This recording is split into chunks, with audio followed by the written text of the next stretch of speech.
Let's get to Greg's real quick here before we go to play of the game. So Greg says to end. Well, I guess it's not the end, but we're doing it now, Greg. What was your biggest surprise tonight, Joe? I mean, biggest surprise was just when Jacobson both of the lobs that he threw down from just a pure like, oh, I did not expect that to actually go in. I would say biggest surprise was just the amount of shots that Jakari took, and I think that's a positive. But right, you just don't expect Jakari to be your leading shot taker in really any game. Obviously, some of that's a little bit of Braden, TKR, Fletch maybe not being as heavily involved as usual, but still, I think that was the biggest surprise. Biggest concern is definitely Clough. We've talked about like I think he's going to get there. I'm not concerned about what he looks like right now in January because I do think he gets there, but that is right.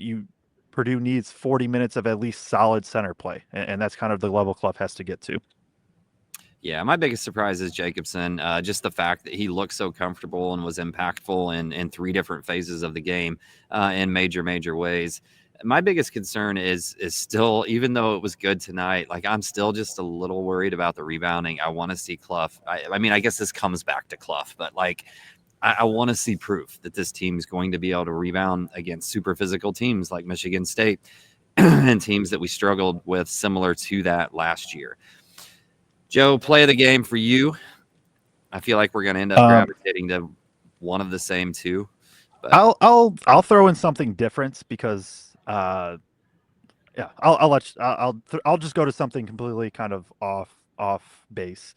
There was one specific play where right Purdue. Shout out me not having the board, although with the lighting, I probably couldn't even write on it anyways right now. They run it's basically it's called like an out screen or cross screen. It's wedge screen. There's different variations. Basically, pin down for Jakari, who then flows to the weak side wing. He gets the ball, flips it immediately back to Braden at the top of the key, and that's immediately into a step up pick and roll. Play of the game for me was it because Braden like knew just it was one of the plays where Braden just knew everything. Like as he was coming off the screen, he knew it was a high hedge, and like it was one of those he could have hit TKR on the short roll. It would have been a tighter window, and TKR would have been a little contested. But like Braden just knew with the pre-motion before that, Jakari's guy was way coming in, and so Braden was just like, all right, let me drag out this big, let me throw a one hand skip pass across the court, hit Jakari completely in rhythm, who was lifting from the weak side corner, and Joel three. So just some of the layers to the offense, I guess, is the summary for that. Would be kind of the play of the game. There's multiple you could pick from, but that one really stood out because that was one of the plays where Braden was just Braden. I should have known you were something that they're going to pick some play that involved like three different steps, and the combination of those three steps, like all together to just flow into a perfect play was going to be like how you went about this. But I'm going to keep it simple. For me, it was the Aaron Fine to Daniel Jacobson lob. That's the play of the game. That is the play of the game. Because, I mean, his ability in that moment, just his hand-eye coordination, quite frankly, his flexibility, athleticism, ability to body control in the air to be able to do all of that. It looked like an NBA lob and dunk, man, in terms of just how far he reached back to get it and how far he brings it up to dunk it and the force with which he did it. If it would have been a full Mackey in a Big Ten game environment, that might have set a new decibel rating record, which we know now because it's constantly flashing on the new signs here in Mackey. Game ball for you tonight? I'm going first this time. I'm going first. Okay. Game ball for me goes to Jakari Harris. It's got to. Just did everything well tonight. Was most impactful tonight in the moments that looked the scariest, just in terms of the game getting a little too close for comfort going up against UIndy. It's got to go to Jakari Harris for me. Are we need to make the rule right now? Like, can we pick the same player or no? Yes. For the rest of the season. Yes. Yeah, okay. No, I think we can. Okay. Then it's Jakari for me as well. Jacobson would have been the pick if I didn't have to. I also keep looking. Like Lawyer had 16 points. I don't know where those came from, but Lawyer was really good. But yeah, no, it's Jakari. Like he. If you get anywhere close to that Jakari, this backcourt becomes just even more dangerous. Like he coming into the season projected to be probably the 5th option out of the backcourt. And if that's your fifth option, there's going to be some W's that rack up. Um, so yeah, that's kind of going to wrap it up for this show. Purdue plays their first real regular season game November 4th, 6:30 p.m. Eastern time tip, and that is against Evansville. It's going to be on Big Ten Network, so um, going to be able to be nationally televised, or what is Big Ten Network nationally televised? I don't know, uh, but not a Big Ten plus game.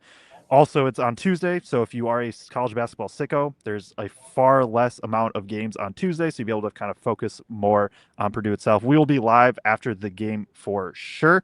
Um, Sometimes we'll be live pretty much 10 to 15 minutes after home game. Sometimes it might be longer. Just kind of depends on presser and availability between the three of us for how we are able to go about these shows.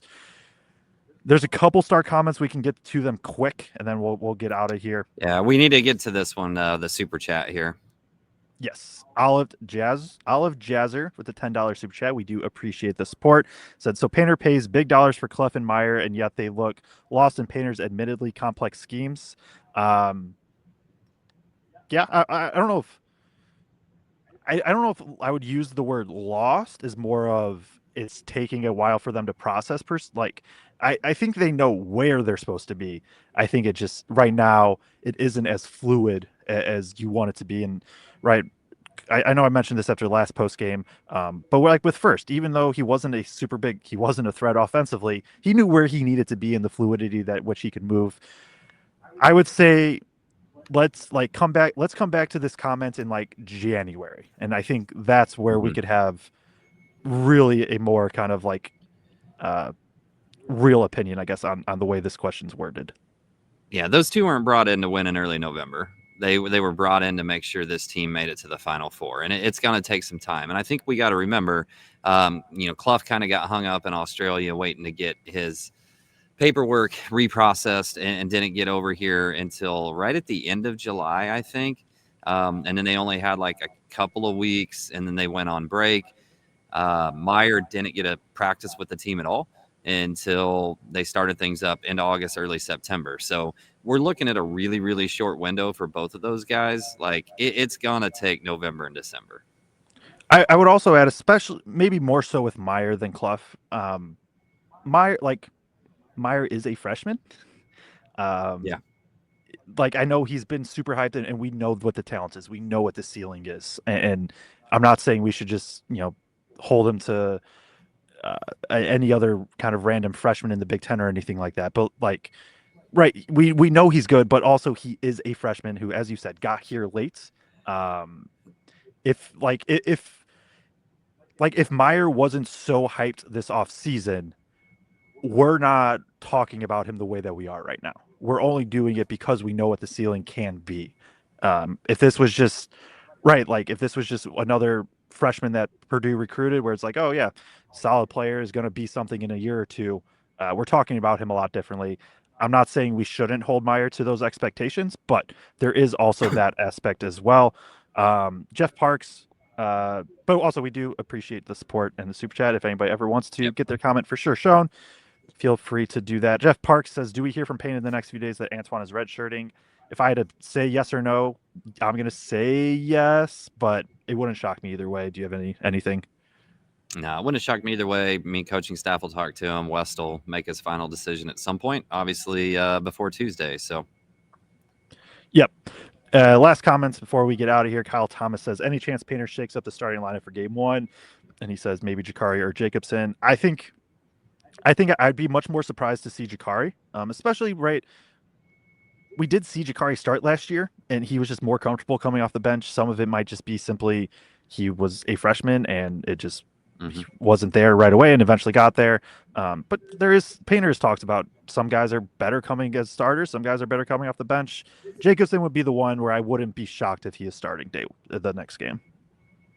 Yeah, would not shock me either the way he's looked, and like going back to Painter saying like he's a gamer and he shows out in games. So, Painter's got to see that when they did true full scrimmages, which I think they did 3 or 4 in the last month or so, and then you got these 2 games. So maybe that's enough that it creates the switch.